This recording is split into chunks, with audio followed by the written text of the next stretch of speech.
Lolo, saan po ba tayo pupunta? Bakit po ba tayo nagmamadali? Basta po, sumunod ka na lang. Ang mabuti pa kainin mo muna ang tinapay sa bag mo para habang naghihintay tayo hindi ka magugutom. Hindi naman po ako nagugutom, Lolo eh. Saan po ba talaga ang punta natin? Wala talaga tayong pupuntahan na po. May tao lang ako na gustong makausap. Matagal kong hinintay ang pagkakataong ito, Apo. Sa palagay ko, ito na ang tamang oras para may gawin ako para sa kanya. Lolo naman sino po ba yun? Tungkol po ba ito sa bahay na lilipatan natin? Magbabaka sakali na lamang tayo na merong tutulong sa atin. Kaya huwag ka nang kumontra, Apo. Gusto ko lang talagang makalapit sa kanya. May mga bagay lang akong sasabihin sa kanya na kapag wala na ako, ay matitiyak kong hindi ka mahihirapan na po. Kaya't bilisan mo na at baka hindi natin siya maabutan. Matutulungan niya tayo. Ano? Tulong? Para sa naman po, Lolo? Ito po ba yung makikiusap tayong makikitira po sa bakanting lote na pag-aari ng Mang Estong? Pero Lolo, baka palayasin lamang po nila tayo. Hindi pa po kayo nadadala. Ilang beses na po tayong pinagtatabuyan. Baka maulit lamang po ang pananakit nila sa inyo. Hindi ako susuko, Apo. Kung kinakailangan kong magbakaawa sa kanya, gagawin ko. Tama ka. Kailangan natin talaga ng bahay na malilipatan. Yung malapit sa kanya. Gagawin ko yon para sa'yo. Kaya tara na, bilisan mo na, Apo, nang maabutan natin si Estong. Hindi po. Hindi po ako sasama sa inyo, Lolo. Ayoko po. Hindi po ako makakapayag na muli po tayong bumalik doon. Magtitiis na lamang po akong tumira sa ilalim ng tulay. Huwag lang tayong lumapit sa lalaking yon. Hindi ko po matatanggap. Kaya tara na po, Lolo. Huwag na po tayong pumunta ron. Pero bakit naman, Apo? Kailangan ko pa po bang ipaliwanag sa inyo kung bakit ayoko pong pumunta sa mansyon nila? Nasugatan pa nga po kayo. Bakit po ba niyo ipinagsisiksikan ng sarili niyo sa lalaking yun, Lolo? Nag-aalala po ako sa inyo. Ayoko pong makita kayong sinasaktan ng ibang tao. Hindi mo ko naiintindihan, Dante. Wala nang ibang paraan, kundi ang lapitan siya. At kung ayaw mo sumama, hindi naman kita pipilitin. Basta't ginagawa ko lamang ito para sa'yo. Para kapag namatay ako, ay hindi ka magmumukhang kawawa. Dahil wala kang bahay na matutuluyan, Apo. Nabanggit nila na magbibigay sila ng libreng pabahay. Kaya tara na, bago pa tayo maunahan ng iba. Lolo naman bakit po ba ang tigas-tigas ng ulo nyo? Hindi pa talaga kayo susuko. Ilang sugat pa ba ang gusto nyong ilagay sa katawan nyo kapalit ng bahay na sinasabi nyo? Hindi po ako naniniwala na tutuparin nila magbigay ng libreng pabahay sa mahihirap. Huwag po kayo magbulag-bulagan, Lolo. Nagkukunwari lang po sila. Mga mapagbalat kayo. Hindi mo ko naiintindihan, Apo eh. Ako po hindi nyo naiintindihan, Lolo. Di bali na lamang po tayong tumira sa ilalim ng tulay. Basta't wag lang po tayo magkakaroon ng utang na loob sa mag-asawang yun. Lalong-lalo na po sa lalaking yun. Dante, Apo ko. Hindi na humahalaga kung may matutulugan tayo o wala. Basta't hindi lang po kayo masusugatan, Lo. Yung wala pong mangyayaring masama sa inyo. Lo, malis na po tayo rito. Nakikiusap naman po ako sa inyo. Ayoko po makikitang binubugbog ka nila o sinasaktan. Paano naman po ako kapag may nangyaring masama sa inyo? Kaya nga ginagawa ko ito para sa'yo. Aba, Dante, hindi lingid sa iyong kaalaman na matanda na ako. At bilang na ang oras na ilalagi ko rito sa mundo, gusto kong kahit ngayon lang may magawa akong tulong para sa iyo. Hindi ko po kailangan ng tulong ng ibang tao. Lalo na kung masasaktan naman po kayo. At hindi po kayo mamamatay, Lo. Kaya't wag po kayo magsasalita ng ganyan. Kahit ngayon lang, Apo. Pagbigyan mo na ako. Alam kong mahirap itong tanggapin. Pero maniwala ka. Ikaw lang talaga ang inaalala ko. Kaya't sige na, Apo. Pumayag ka na, nakikiusap ako. Hayaan mo muna akong subukang humingi ng tulong sa kanila. Ipinapangako ko sa iyo na huli na to. Wala nang nagawa ang may 10 taong gulang na si Dante, kundi ang hayaang lumapit sa kulay puting gate si Lolo Fidel. Ilang beses silang ipinagtabuyan ng mag-asawang nakatira roon. Galit na para silang pinandidirian. Mahigpit siyang napakapit sa bungkus ng tela na lagayan ng kanilang damit habang naririnig niya ang malakas na pagtawag ng matanda sa labas ng gate. Tao po! Estong! Tao po! Kahit may mga tao namang nakabantay sa loob ng bakuran ng puting mansyon, tila mga bingi ang mga ito sa malakas na pagtawag ng matanda. Kitang-kita niya kung paanong binabaliwala ng mga tao si Lolo Fidel. Gustong-gusto niya na itong lapitan at akaging nang umuwi para bumalik sa dati nilang tirahan. Kahit nasa ilalim lang yon ng tulay, ay masaya naman silang naninirahan doon. Dahil walang nakakapanakit na ibang tao sa may 66 na taong gulang na si Lolo Fidel. Pero alam niyang hindi rin makikinig sa kanya ang matanda. Kaya't naghihintay pa siya ng ilang sandali sa kanyang kinatatayuan sa ilalim ng puno habang tanaw ang kaawa-awa niyang lolo. Tao po! Estong! Alam kong naririyang ka sa loob. Alam kong naririnig mo ko. Nakikiusap ako sa iyo, Estong. Wala na kaming ibang mapupuntahan ng aking apo. Kahit si Dante na lamang ang kunin mo. Estong, mag-usap tayo. Kahit makasama lang kami ng apo ko sa libreng pabahay na sinasabi nyo, nakikiusap ako sa iyo, Estong. Lumabas ka! Tulungan mo kami ng apo ko! Parang pinipiga ang dibdib ni Dante ng mga sandaling yon habang naririnig niya ang pakiusap na yon ng matanda. Pinagmamasdan niya ang tila pagmamakaawa na ginagawa ni Lolo Fidel kay Mang Estong.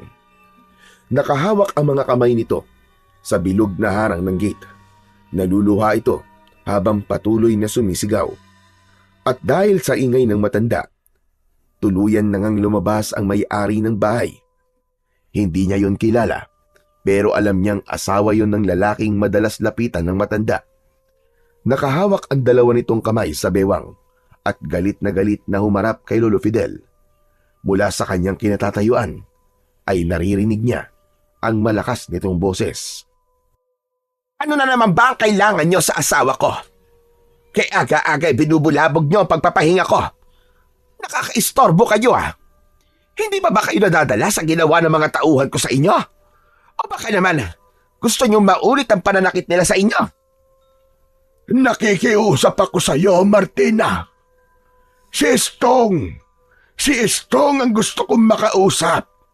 Nasaan siya? Ako ang masusunod kung kailan at kung sino ang kanyang kakausapin. Kaya't ang mabuti pa, lumayas ka na sa harap ng pamamahay ko. Hindi kayo nararapat na tumungtong sa lupain ko. Martina, huwag mo naman akong ipagtabo yan. Mahalaga lang na makausap ko siya. Kahit para na lamang sa aking apo. Nakikiusap ako sa iyo, Martina. Lumayas kayo rito. Alisin niyo mga kamay niyo sa gate ng bahay ko. Nakakadiri ka. Baka marumihan ng kamay niyo ang gate ko. Wala akong pakialam sa apo niyo. Lalong-lalo na ang asawa ko. Kung ayaw niyong pagsisiyan ang gagawin ko sa inyo, umalis na kayo sa harap ng pamamahay ko. Alis! Alis! Hindi na nakatiis si Dante. Nilapitan niya ang babaeng tumutulak sa dibdib ng kanyang lolo. Bago pa man siya makalapit, ay natumba na si Lolo Fidel. Bumagsak ito sa lupa na muntik pang tumama ang ulo nito sa malaking bato na nakausli sa kalsada. Sumama sa hangin ang alikabok sa lakas ng pagkakabagsak ng matanda sa lupa. Inilang hakbang lang niya ang pagitan sa kanila ng matanda. Mabilis niya itong hinawakan sa braso at inilalayang tumayo. Bago matalim ang mga matang tinignan ang nakatayong si Aling Martina. Bakit niyo naman po itinulak ang lolo ko? Wala naman po siyang ginagawang masama sa inyo eh. Gusto lang naman po niya makausap si Mang Estong. Ako ang may-ari ng bahay na to. At asawa ko ang hinahanap nyo. Hindi ba't kayo rin yung pumunta rito kahapon? Bakit nyo ba ginugulo ang asawa ko? Kung gusto nyo ng limos, doon kayo sa tapat na simbahan pumunta. Doon kayo manghingi ng tulong. Hindi rito sa tapat ng bahay ko. Ang dudungis nyo. At hindi rin ako makahinga sa singaw ng katawan nyo. Amoy lupang hindi maintindihan. Pasensya ka na, Martina. Wala na talaga kaming ibang malapitan. Walang gustong tumulong sa amin. Tumulong? Ha? Nagpapatawa ka ba? Sinong tutulong sa inyo na ganyan na mga ayos nyo? Lolo, tara na po. Dumudugo na naman po yung sugat nyo. Bakit po ba tayo nandito? Humingi na lamang po tayo ng tulong sa iba. Umalis na po tayo rito, Lo. Abay, mabuti pa nga. Dapat kanina nyo pa yung ginawa. At sa susunod ha, kung pwede lang, wag nyo nang lalapitan ang asawa ko. Nanggugulo lang kayo eh. Nakakasira lamang kayo ng pangangampanya ng asawa ko. Mga patay gutom. Sumusobra naman po yata kayo sa mga sinasabi nyo. Apat sumasagot-sagot pa ang batang ito ha? Magsasalita pa sana si Dante nang marinig nila ang boses ni Mang Estong. Nakatayo ito sa likod ni Aling Martina. Mabilis na nilapitan ito ni Lolo Fidel, pero tinabig ni Mang Estong ang kamay ng matanda, kaya't muntika na naman itong matumba. Mabuti na lamang at nahawakan niya kagad ang kamay ng kanyang lolo. Ano na naman bang ginagawa niyo dito, ha? Ano bang kailangan niyo sa akin? Kilala mo ba sila, Estong? Kilala? Wala akong kakilalang madudungis. Yung mga mukhang nanlilimahid ang kasuotan. Bakit ka nila ginugulo? Gusto mo ba tumawag na ako ng pulis? Bakit ka tatawag ng pulis? Mag-aaksaya ka lang ng pera para sa kanila.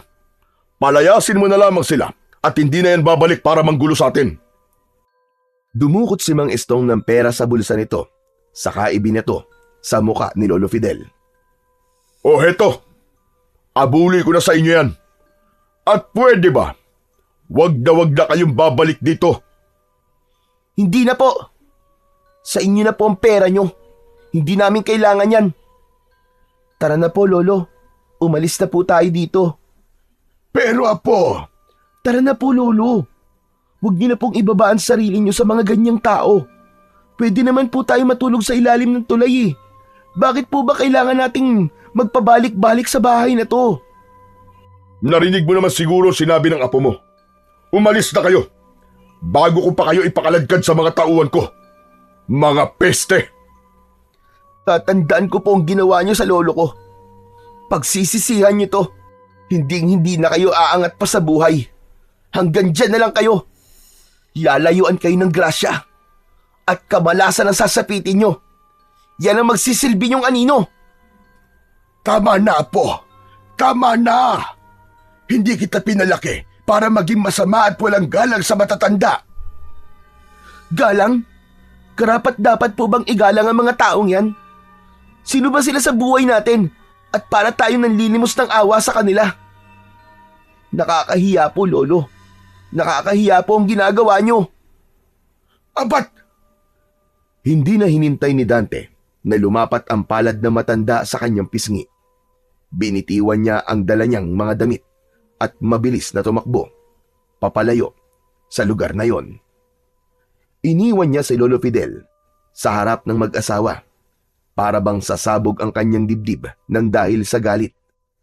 Hindi niya alam kung bakit kailangan ni Lolo Fidel na gawin ang bagay na yon, kung hindi naman pala sila kilala ni Mang Estong. Para siyang nanliliit sa hiya dahil para silang mga basang sisiw na walang masilungan. Dahil sa bilis ng kanyang takbo, hindi niya napansin ang tumatakbong pasalubong na batang lalaki. Magkasabay silang bumagsak sa lupa, kasama ng mga kahoy na panggatong na dala nito. Pangiwi-ngiwi ang mukha nitong napaupo sa lupa at napatingin sa kanyang gawi. Aray! Aray ko! Ang binti ko, ang sakit!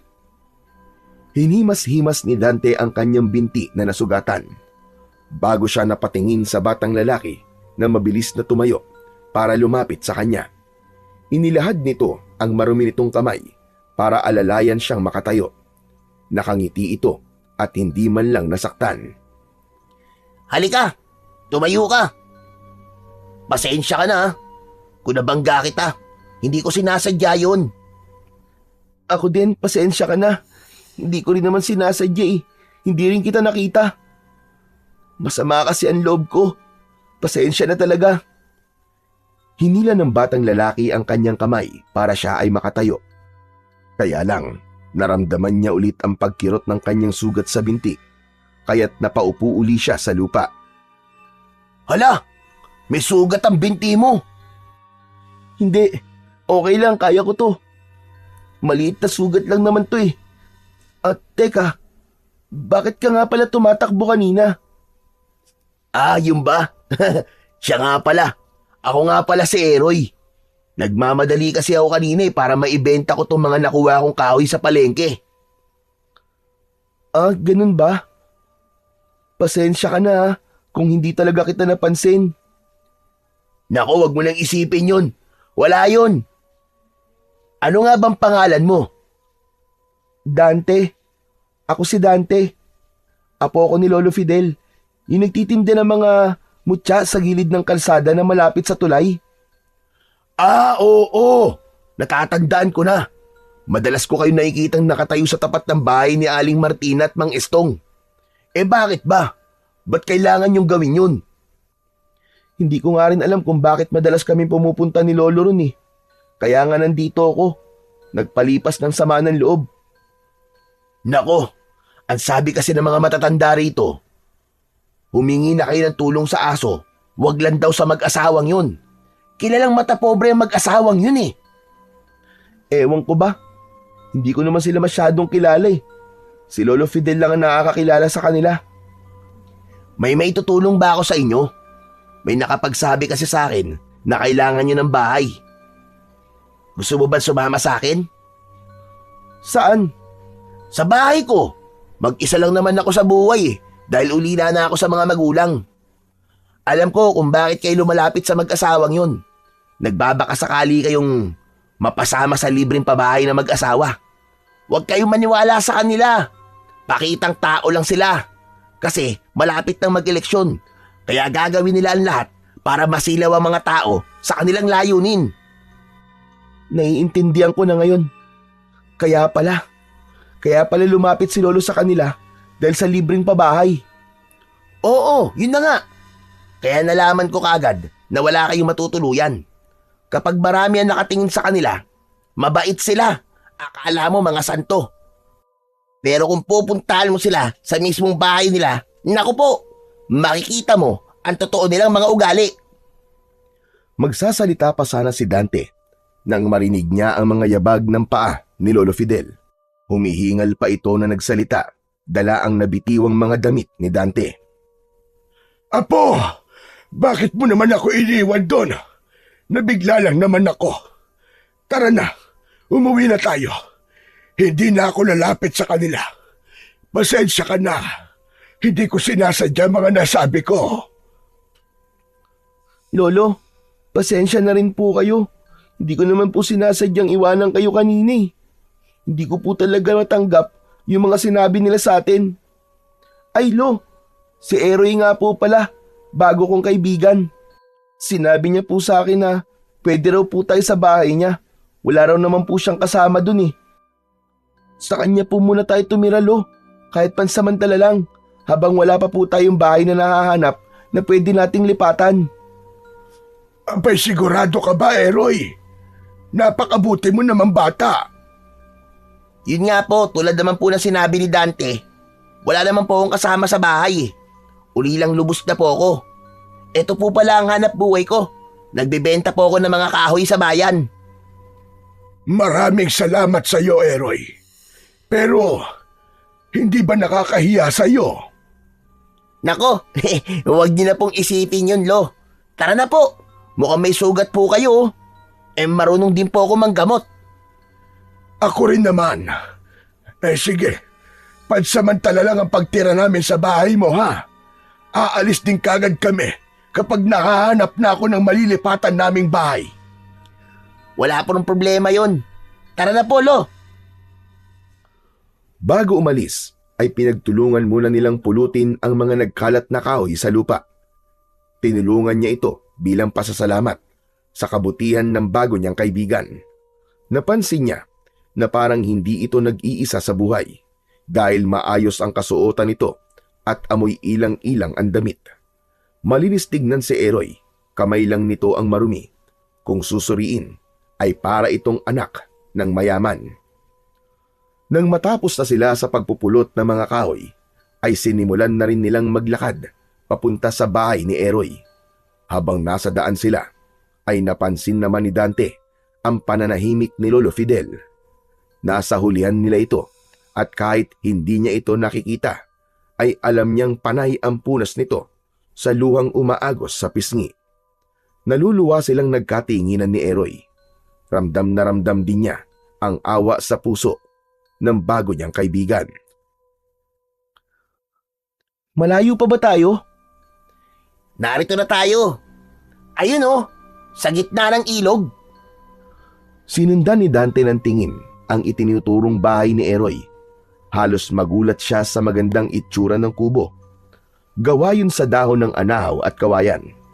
Napapalibutan ito ng kakaibang mga halamang namumulaklak, katulad na lamang ng mga rosas, gumamela at santan. Napansin din niya ang marami nitong alagang mga tarsier o mamag.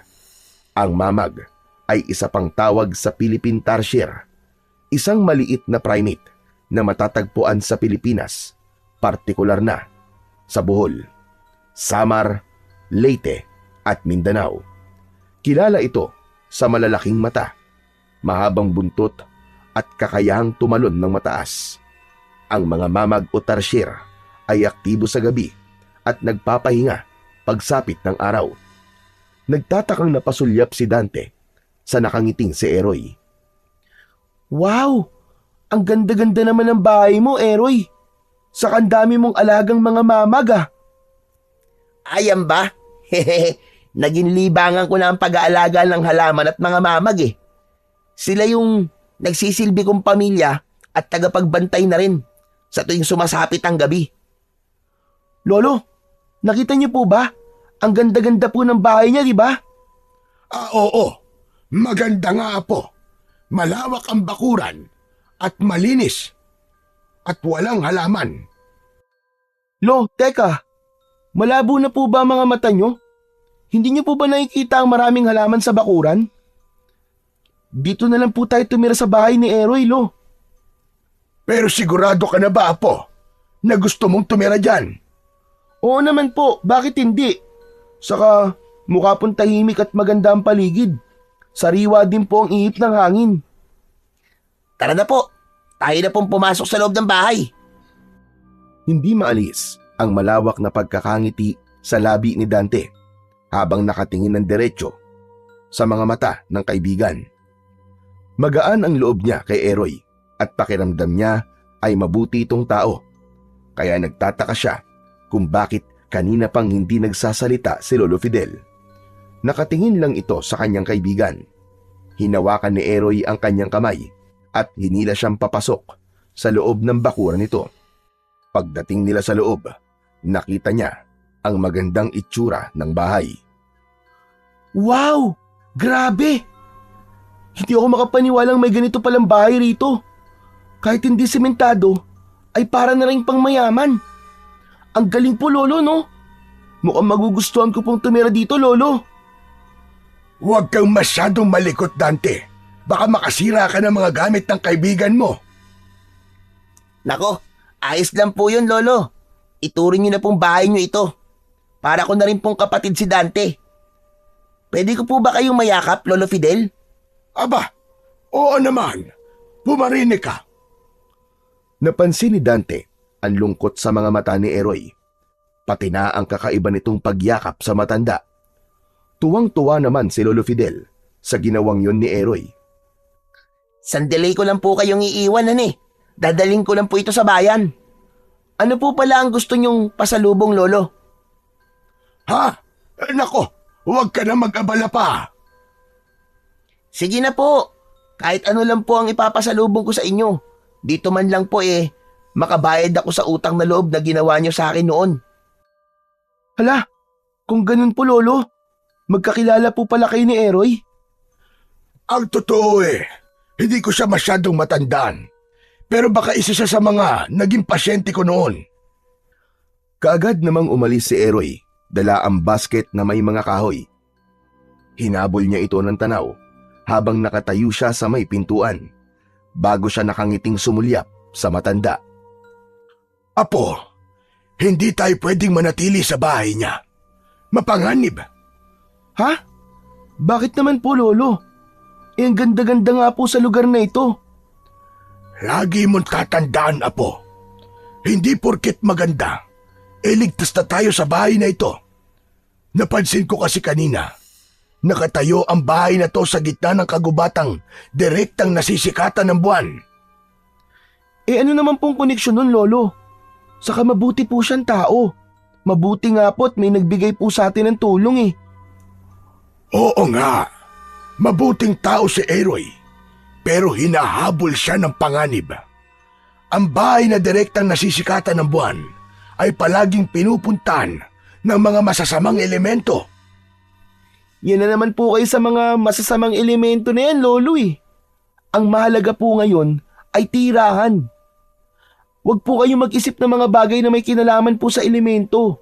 Magmula po na maulila po ako sa mga magulang hindi na po ako naniniwala sa mga masasamang elemento na yan. Ibang elemento ang sinasabi ko. Hindi multo.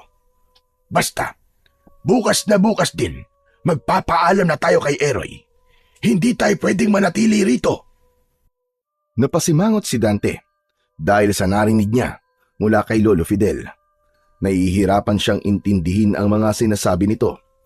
Bawat desisyon ng matanda para sa kanya ay kakaiba. Kaya't bakit kailangan nilang umalis at maghanap ulit ng ibang bahay na matitirhan. Samantalang meron na ngang isang tao na nag-alok ng tulong sa kanila, ay saka pa nito gugustuhing umalis. Napatingin na lang siya sa nakabukas na bintana ng bahay at pinagmasdan ang mga mamag na nakakapit sa sanga ng puno ng bayabas. Huwag kang tititig sa mga mata ng tarsier. Masyadong mapanganib. Hindi sila ordinaryong nilalang na akala mo ay walang silbi at nakakapit lamang sa mga puno. Maaari silang magpanggap na ikaw at gayahin ang boses mo. Pero bihira ang taong may kakayahang makapagpaamo sa ganitong mga nilalang. Ano pong ibig niyong sabihin, Lo? Maiintindihan mo rin ang mga sinasabi ko sa iyo, Apo, kapag ikaw na mismo ang makakakita sa mga nilalang na nagtatago sa dilim. Pakiramdaman mo ang paligid natin dahil malapit ng dumilim. Lolo naman huwag niyo naman po akong takutin. Hindi kita tinatakot, Apo. Gusto ko lang maging handa ka sa mga mangyayari. Ang totoo ay hindi ko masyadong kilala si Eroy. Naging pasyente ko lang siya dati. Hindi ko lang kagad siya nakilala kanina. At ang biglang pagsulpot niya sa baryo natin ay palatandaan ng isang panganib. Kaya alam ko na kung bakit marami ngayon ang nawawalang bata sa baryo natin. Sinasabi niyo po bang si Eroy po nangunguha ng mga bata? Hindi. Hindi yun ang tinutukoy ko. Ang sinasabi ko ang dahilan kung bakit siya naririto. Kapag wala na ako, huwag kang aalis sa tabi niya. Dahil marami na ang nabibiktima ng mga aswang dito sa baryo ng Alimpuyong. Akala ko, kapag umalis tayo sa bahay na ito, hindi ka hahabulin ng mga masasamang nilalang. Ang iniisip ko, marahil ay may dahilan kung bakit pinagtagpo kayo ni Eroy. Aswang, Lo? Totoo po ba ang mga aswang? Oo, Apo. At may dahilan kung bakit tayo napunta sa lugar na ito. Halata ang pag-aalala sa kilos ni Lolo Fidel nang sumulyap ito sa labas ng bintana. Hinawakan siya nito sa balikat at hindi umaalis sa kanyang tabi. Napayuko siya sa kanyang paanan. Sa kanya lang nakita ang malaking sugat sa tuhod ng matanda. Lolo, maupo na muna po kayo. Nakalimutan po ni Eroy na gamutin ang sugat niyo eh. Oo nga. Munti ko na makalimutang may sugat ako sa tuhod. Ang mabuti pa ikuha mo ako ng bulaklak ng gumamela sa labas ng bakuran. Hindi po kaya magalit si Eroy kung pipitas po ako ng bulaklak? Hindi siya magagalit dahil alam niyang gamot sa sugat ang bulaklak. Sige na, at nakakahiya naman kay Eroy kung siya pa ang gagamot sa akin. Mabilis na sumunod sa utos ng matanda si Dante. Sa kusina siya dumaan para kumuha ng bulaklak ng gumamela. Pero hindi sinasadyang napatisod siya sa nakalitaw na bato sa lupang tinutungtungan niya. Nadapa siya, sakto sa may ilog. Nakita niya ang refleksyon ng kanyang muka sa malinis na tubig. Halos manlaki ang kanyang mga mata nang makita ang itsura ng bahay sa refleksyon ng tubig. Ilang beses pa niyang tinignan ang kubo bago titigang ulit ang tubig. Napaupo sa lupa si Dante at sunod-sunod na napalunok. Ano to? Namamalikmata lang ba ako? Paanong... Muli niyang tinignan ang refleksyon ng bahay sa ibabaw ng tubig. Mas maganda ang kubo at ang mga bulaklak ay hindi totoong gumamela. Lahat ng mga yon ay mga mamag na walang tigil sa pagkurap ng malalaki nitong mga mata. Dala ng kuryosidad, nilapitan niya ang gumamela. Akma na sana niya itong pipitasin nang biglang sumigaw si Lolo Fidel. Dante, Apo! Ang tagal mo naman kumuha ng bulaklak ng gumamela. Sandali lang po, Lolo. Naku, paano ba to? Paano ko sasabihin kay Lolo? Alam kaya to ni Eroy? Ito kaya ang dahilan kung bakit biglang nag-alala si Lolo? Hindi mapakali si Dante ng mga sandaling yon. Hindi niya alam kung paano sasabihin kay Lolo Fidel ang mga nakita niya sa refleksyon ng tubig. Hindi nagtagal ay lumabas na rin ito sa labas ng bahay. Bakit ka ba natatagalan, ha, Dante? Kanina pa kitang nakikitang nakatayo lang sa harap ng bulaklak ng gumamela. Ano ba nangyayari sa'yo? Ha? Kasi po ano po kasi? Ay nako, ako na nga ang kukuha ng gumamela. Para kang ibinabad sa suka na parang may kinatatakutan ka. Huwag, Lolo! Huli na para mapigilan pa ni Dante si Lolo Fidel sa pagpitas nito sa gumamela. Wala naman siyang nakitang reaksyon sa gumamela. Ilang beses siyang sumilip sa ilog at nagulat siyang totoong gumamela na yon at hindi buhay na mamag. Iniisip mo siguro sinabi ko kanina, kaya ka nagkakaganyan. Hala sige, tara na sa loob at malapit ang dumilim ang paligid. Bakit kaya wala pa si Eroy? Inabutan na siya tuloy ng pagdilim sa daan. Ni wala yatang dalang ilaw yun eh.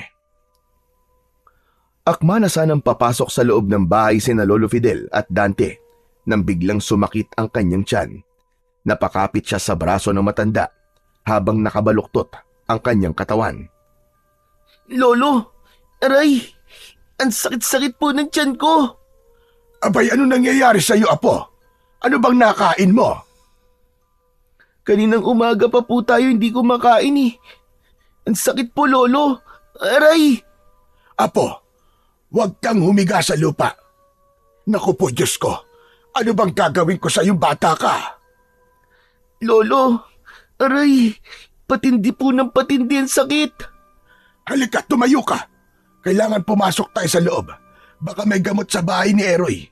Diyos ko po, ngayon pa talaga to nangyari sa'yo. Halata ang panginginig sa katawan ng matanda. Habang pilit na inaalalay tumayo si Dante. Pero hindi pa sila halos nakakapasok sa loob ng bahay nang biglang kumulog at kumidlat. Kasabay ng malakas na pagbuhos ng ulan. At dahil madilim ang paligid, nangapa-ngapa ang dalawa sa daan. Gumuhit ang lamig sa buong katawan ni Dante at mas lalong tumindi ang sakit ng kanyang tiyan. Madali ka! Tumayo ka, Apo! Hindi kita kayang buhatin. Kaya mo bang maglakad? Lolo! Pinilit ni Dante na tumayo, pero napatigil siya sa pagakbang nang mapansin niya ang kakaibang nilalang na nakatayo sa kanilang likuran. Kasabay ng mabahong singaw ng ihip ng hangin sa paligid. Amoy nabubulok na katawan ng hayop. Masakit sa ilong at nakakasuka. Kaya ang nararamdamang sakit ni Dante ay mas lalong tumindi. Lolo! Lolo, may tao po! Saan na po? Baka si Eroy na yon. Sa likod po natin, Lo! Muling gumuhit ang kidlat. Kasunod ang pagdagundong ng kulog. Lumiwanag ang buong paligid.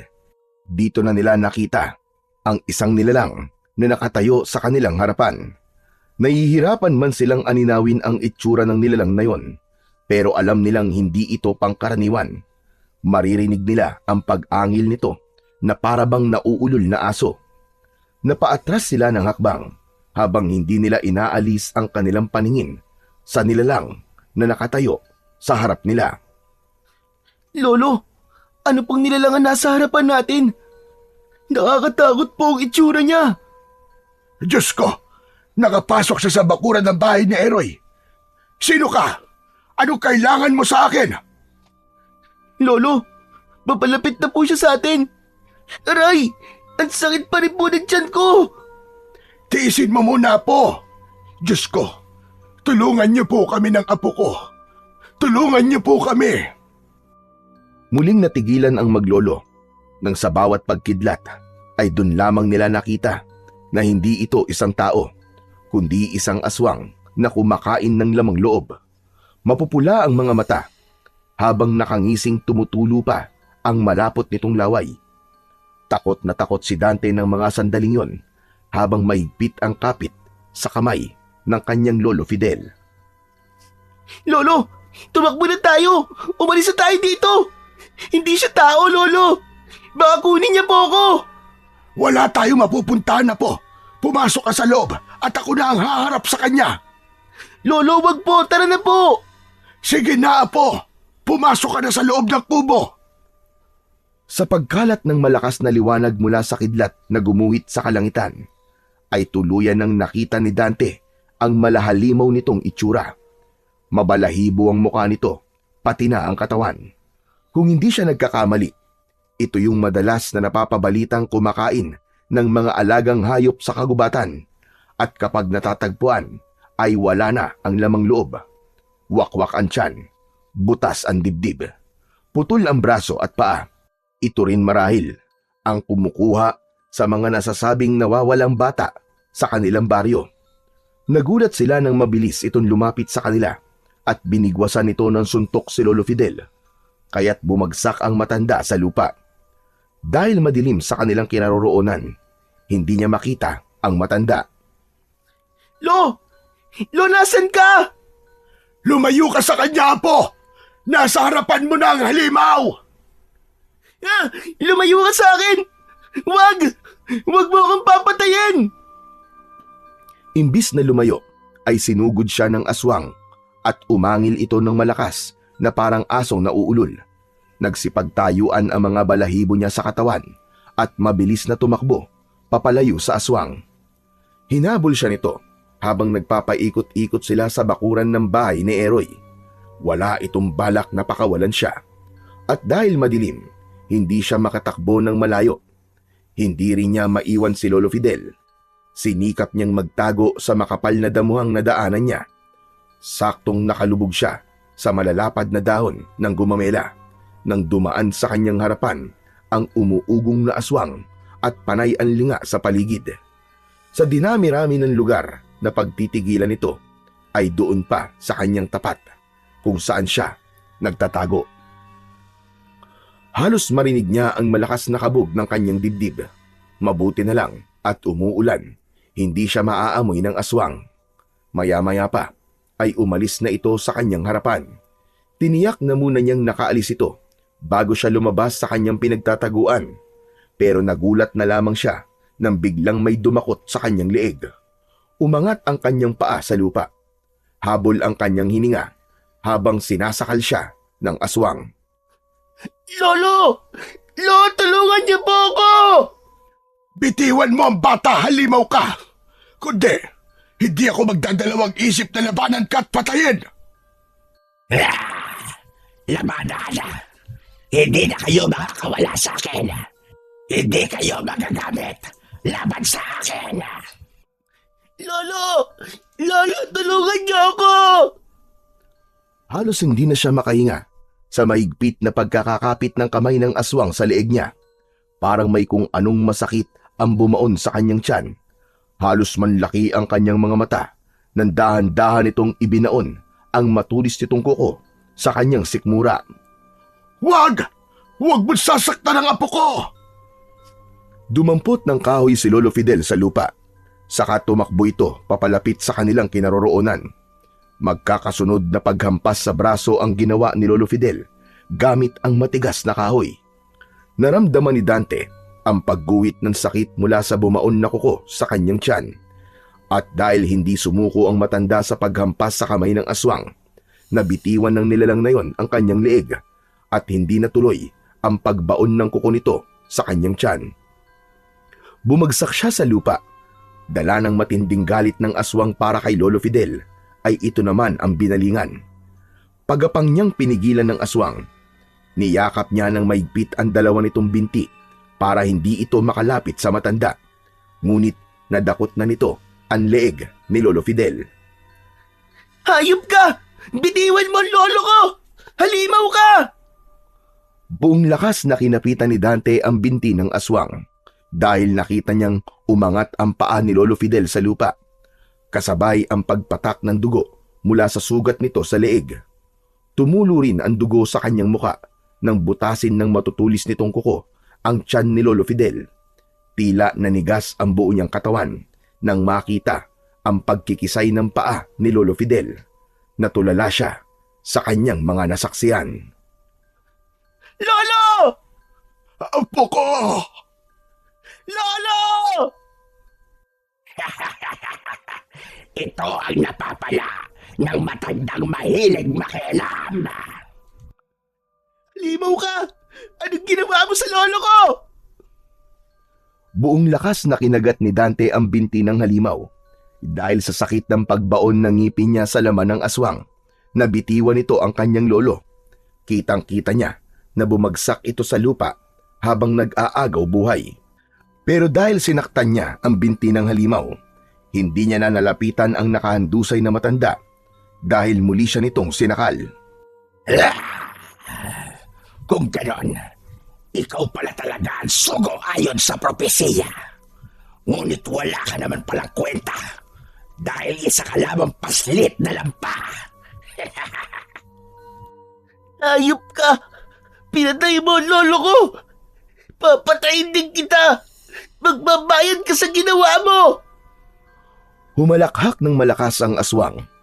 Para bang ipinapakita nitong hindi ito natatakot sa pagbabanta niya. Sa halip, ibinuka pa nito ang bibig sa tapat ng mukha niya at sumigaw ng pagkalakas-lakas. Amoy na amoy niya ang mabaho nitong hininga.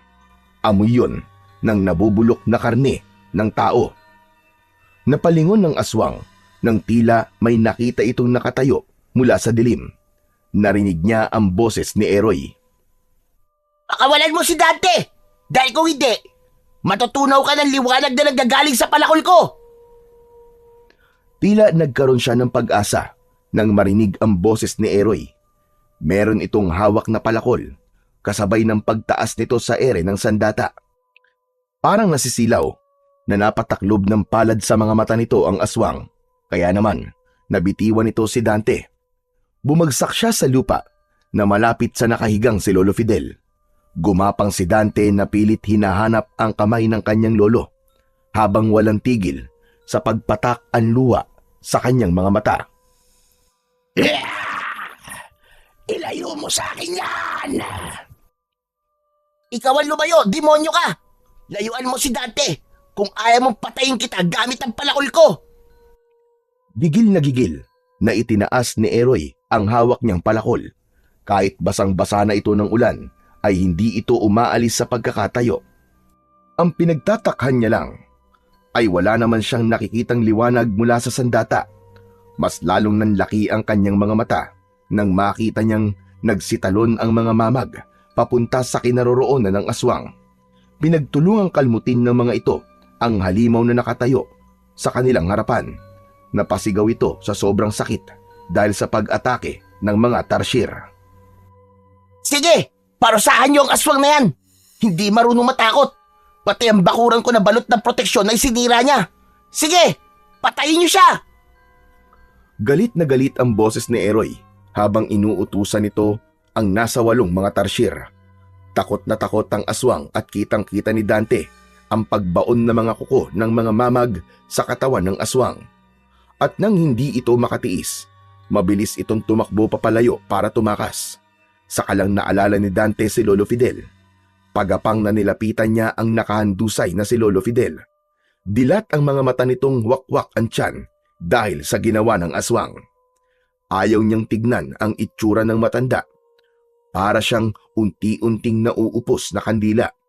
Naramdaman niya ang paglapit ni Eroy sa kanya. Malakas din itong napahagulgol at napaluhod sa lupa. Magkasabay silang umiyak habang hawak ang katawan ng kawawang matanda. Lolo! Lolo, gumising ka! Lolo, ligtas na tayo! Imulat niyo ang mga mata niyo, Lolo! Magsalita ka! Kinalog-kalog niya ang katawan nito habang nakahiga sa putikan. Gusto niyang isipin na panaginip lamang ang lahat, na hindi patay si Lolo Fidel. Nanginginig ang kanyang kamay na muling hinawakan ang matanda. Idinikit pa niya ang palad nito sa kanyang pisngi. Paulit-ulit niyang tinatawag ang pangalan ng matanda. Lolo! Lolo naman eh! Gumising ka na, Lolo! Paano na po ako nito? Sabi niyo po hindi niyo ako iiwan! Lolo! Patawarin mo ako, Dante. Nauli ako ng dating. Hindi ko dapat kayo iniwan eh. Kasalanan ko to. Sino ka ba talaga? Bakit kami sinugod ng aswang? Dante, hindi ko maintindihan ang tanong mo. Sino ka ba talaga? Alam ni Lolo na mangyayari to. May nangyari din sa akin bago kami sinalakay ng aswang na yon. Kasabwat ka ba niya? Sumagot ka! Huminahon ka muna, Dante. Hindi tayo magkakaintindihan kung paiiralin mo ang galit mo. Paano akong hihinahon? Wala na ang lolo ko, patay na siya. Tapos dumating ka. Huli na dahil wala na siya. Dinala ko kayo rito para protektahan, hindi para ipahamak. Nung papunta ako rito, may mga humarang na asong gubat sa akin, kaya hindi ako nakarating kaagad. Kaya tinatanong kita, umamin ka. Sino ka ba talaga? Ang mabuti pa, ipasok na muna natin si Lolo Fidel sa bahay. Malakas ang ulan at hindi rin tayo magkakaintindihan dito. Pagkasabi nun ni Eroy, ay umalis ito sa harapan niya. Tila umiiwas ito sa tanong niya. Lumapit ito kay Lolo Fidel. Nagulat siya nang bigla nitong buhatin ang matanda ng mag-isa. Para lamang itong nagbubuhat ng papel. Paanong? Dalhin mo sa data ko, Dante. Kailangan natin pumasok sa loob. Hindi tayo ligtas dito. Sinilyapan ni Dante ang sandatang naiwan sa lupa at dinampot niya yon. Isa lang yung ordinaryong maliit na palakol at wala siyang nakikitang kakaiba para katakutan ito ng aswang. Mahigpit niyang hinawakan ang puluhan nito, saka tumalim ang tingin sa loob ng bahay. Pagpasok niya, ay nauna nang pumasok sa kanya ang mga mamag. Kanya-kanya ang mga ito ng paglapit sa nakaupong si Eroy. Binalot nito ng kumot ang katawan ni Lolo Fidel bago humarap sa kanya. Akin na ang sandata ko. Ibigay mo sa akin yan. Eroy, gusto ko magtapat ka sa akin. Sagutin mo muna mga tinatanong ko sa'yo. Naiintindihan ko, Dante, kung bakit ka nagkakaganyan. Huwag ka sa akin magalit dahil hindi ako ang pumatay kay Lolo Fidel. Totoong nagsinungaling ako para protektahan kayong dalawa. Kaya ang pagkamatay ni Lolo Fidel, kapabayaan ko rin. Ako ang tagapagbantay ng sugo. Kalahating tao at kalahating engkanto ako. Ang tungkulin ko ay bantayan ang nakatakda. Wala akong panahon makipaglokohan sa'yo. Bitiwan mo ang armas ko, Dante, kung ayaw mong mapatulang ka ng kamay. Hindi na pinatapos ni Dante ang sasabihin ni Eroy. Inatake niya ito gamit ang hawak na palakol. Kaya lang, kahit na anong gawin niya, ay hindi siya tumama kay Eroy. Mabilis itong kumilos at naiilaga nito ang kanyang pag-atake. Ilang beses siyang nadapa at napapasubsob siya sa dingding. Nabitiwan niya ang palakol at bumagsak yun sa sahig na gawa sa kawayan. Saktong paglapat nito sa sahig ay lumitaw naman ang matatalas na blade sa hawakan nito. Gulat na gulat siyang napatingin sa nag-aalalang si Eroy. Kung natagalan pa ang paghawak mo sa sandata ko, baka ngayon, putol na ang kamay mo. Bakit ganyan ang armas mo? May totoong nagmamay-ari sa sandata ko. Kaya maniwala ka. Pakinggan mo muna ang mga sasabihin ko sa'yo. Paano kitang paniniwalaan? Sa una pa lang, nagsinungaling ka na sa akin.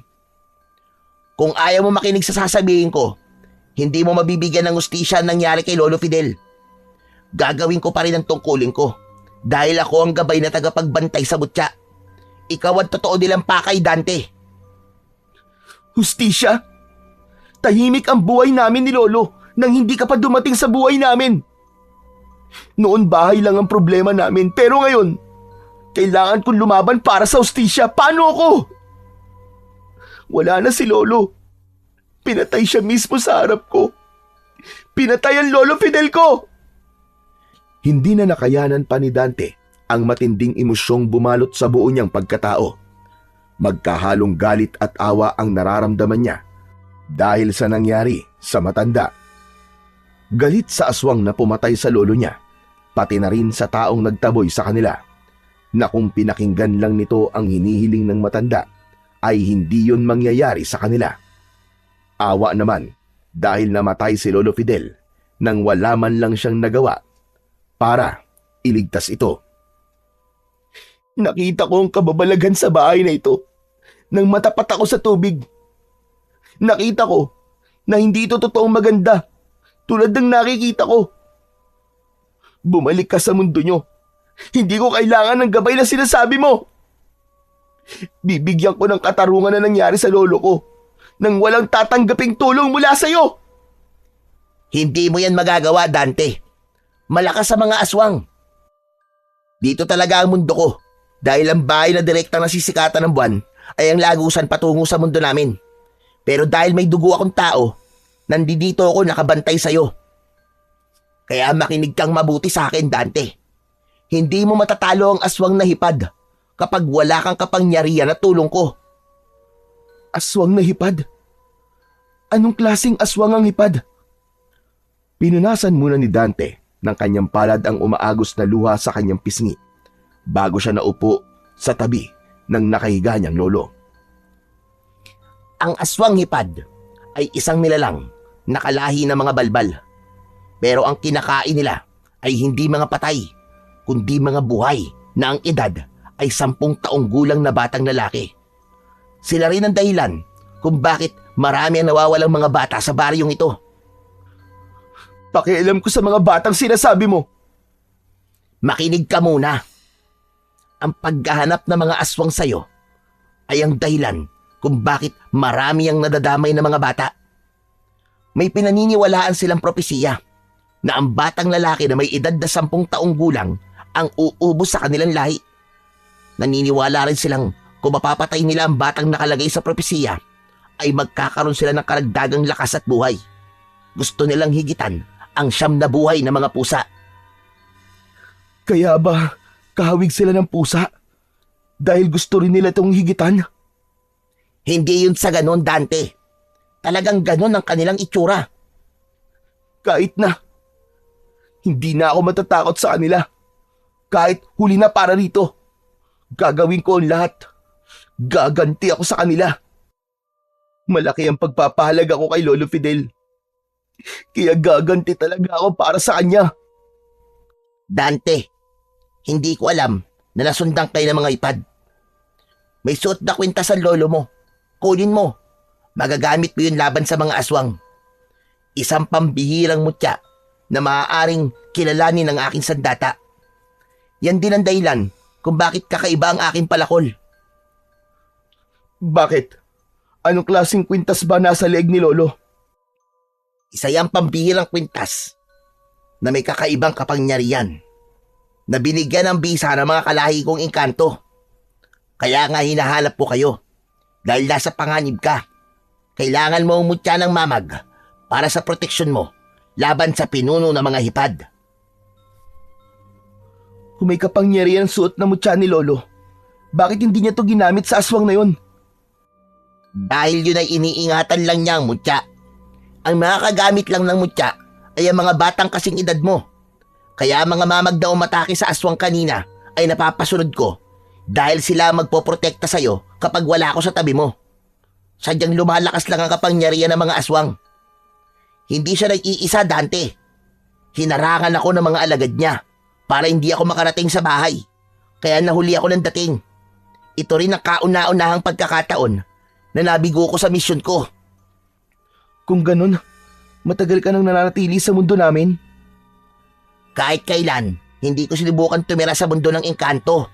Ang totoo, may mga maiiwan akong pamilya rito. Isa pa, matanda lang ako sa'yo ng 2 taon.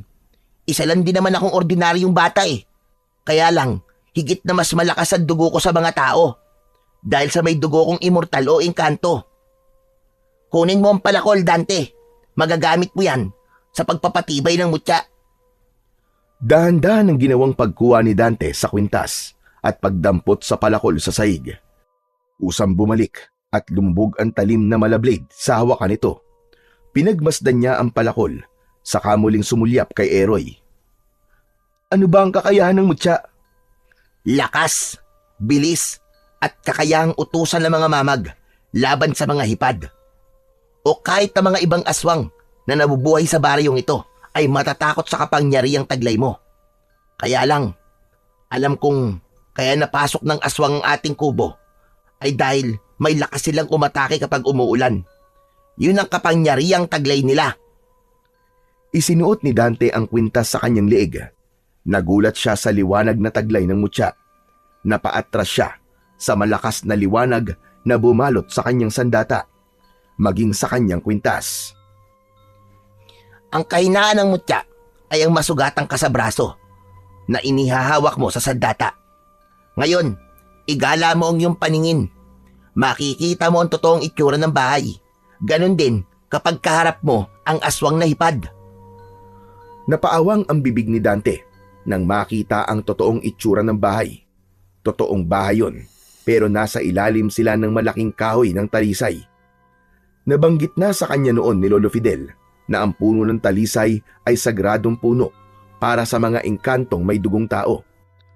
Taliwas yun sa paniniwala ng iba na balete ang nagiging tirahan ng mga nilalang na nakatira sa ibang dimensyon. Ngayong nakilala ka na ng aswang, hindi magiging madali para sa'yo ang magkaroon ng tahimik na mundo. Makakaramdam ka ng pananakit ng tiyan kapag may malapit sa'yo na aswang. Oo nga pala. Bigla ko naalala na bago kami sinugod ng aswang, sumakit ang sikmura ko. Pero wala pa akong kapangyarihan nun ah. Wala akong suot na mutya. Kaya paano nangyari yun? Yun ang palatandaan ng pagiging sugo mo. Ibig sabihin ng sugo, isinilang ka para makipaglaban sa mga halimaw. Siguro naman, malinaw na sa'yo mga sinasabi ko. Oo. Pero paano si Lolo Fidel? Anong gagawin natin sa kanya? Dito natin siya ililibing at hindi natin ipapaalam sa lahat ng mga nangyari sa kanya nang hindi mabulabog ang mga hipad. Pagkatapos, pupunta tayo sa baryo. Magbabantay tayo. Iisa-isahin natin ang mga alagad niya. Tandaan mo, Dante, kapag araw, hindi agad makikilala ng mutya ang mga aswang. Kapag sumakit ang tiyan mo, saka mo lang malalaman na aswang ang kaharap mo. Kung ganun pala, paano ako lalaban sa kanila kung masakit ang tiyan ko? Ang liwanag ng mutya ang magbibigay sa iyo ng lakas. Palandalian ka lang makakaramdam ng pananakit ng sikmura. Sikapin mong hindi ka mahahalata ng mga tao. Tapos, babantayan natin ang mga batang lumalabas tuwing gabi. Hanggang ngayon, hindi pa rin nakikita ng mga kaanak nila ang mga batang nawawala. Kawawa naman. Bigla siyang natahimik at hindi makapaniwala sa malaking tungkulin na nakaatang sa kanyang balikat. Kailangan niyang protektahan ang mga bata. Ayon sa propesiya, naramdaman niya ang palad ni Eroy na nakapatong sa kanyang balikat. 2 oras bago sila nakagawa ng hukay para sa kanyang Lolo Fidel. Hinawakan niya ang gumamela na nakalapag sa lupa.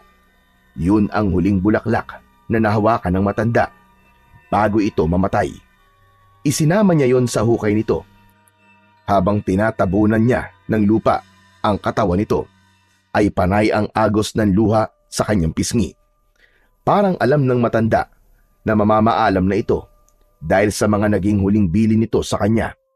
Kaya hindi kagad ito nakasagot sa mga tanong niya kanina dahil nakita na nito ang totoong itsura ng bahay ni Eroy. Kinabukasan ay maagang nagising si Dante. Nakita niyang naghahanda na ng mga kahoy si Eroy. Nilapitan niya ito at kinausap. Anong gagawin mo sa mga kahoy na yan? Magmamatsyag na tayo sa bayan.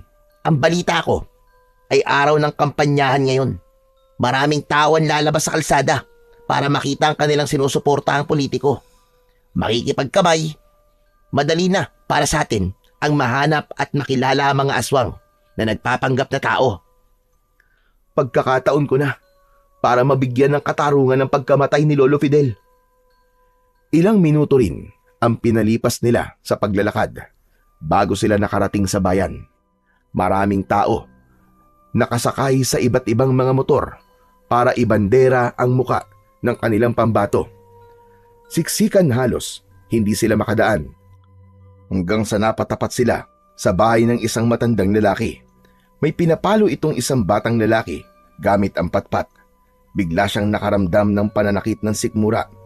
Napatingin siya sa gawi ni Eroy na abala sa pagtingin-tingin sa mga tao. Napasulyap sa kanyang gawi ang matandang lalaki. Bigla itong namutla nang makita siyang nakatayo. Walang ano-ano ay bigla itong tumakbo papunta sa kakahuyan. Doon niya nakita ang mga nagkalat na tinapay na dala ng bata. Ipinamimigay yon ng bata sa mga tao. Pero nang kumalat ito sa lupa, ay pinag-agawan naman ito ng mga aso. Lumakas ang iyak ng bata nang makitang wala nang natira sa tinapay. Bigla niyang naalala ang tinapay na dala ni Lolo Fidel nang una nilang makita si Mang Estong. Huwag ka nang umiyak, bata. Hahabulin ko siya para sa'yo. Sinulyapan niya ang lalaking tumakbo papalayo sa kanya.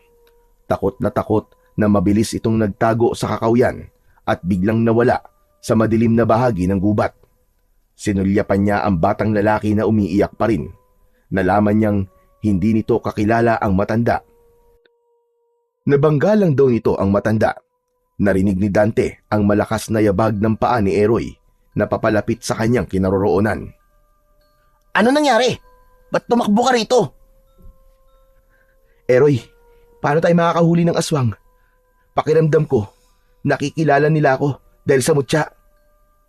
Oo, Dante. Tama ka. Dahil bukod sa'yo, nakikita nila ang liwanag na nanggagaling sa mutya mo. Eh kung hubarin ko kaya muna ito at pakiramdaman ko na lang ang sarili ko kung kailan sasakit ang tiyan ko. Hindi maaari ang iniisip mo, Dante. Malalagay ka sa panganib. Traidor ang mga aswang, Dante. Kapag inatake ka nila, hindi sila matatakot. Tandaan mo, marami ang mag-aagawang patayin ka dahil sa kapalit na lakas na makukuha nila kapag nasipsip nila ang dugo mo.